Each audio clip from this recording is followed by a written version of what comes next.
ঠাকুর শ্রীরামকৃষ্ণ বলছেন, মনটি দুধের মতো।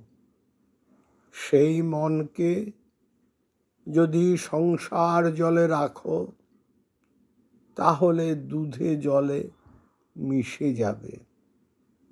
তাই দুধকে দই পেতে মাখন তুলতে হয়।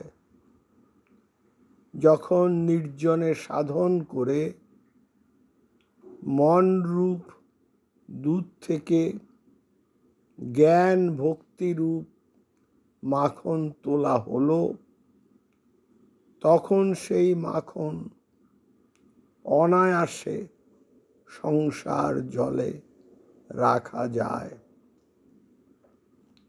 সে মাখন কখনো সংসার জলের সঙ্গে মিশে যাবে না, সংসার জলের উপর নির্লিপ্ত হয়ে ভাসবে।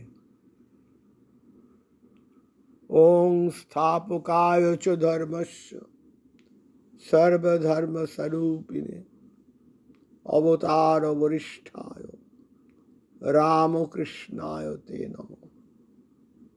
ওম শ্রী রামকৃষ্ণার্পণমস্তু।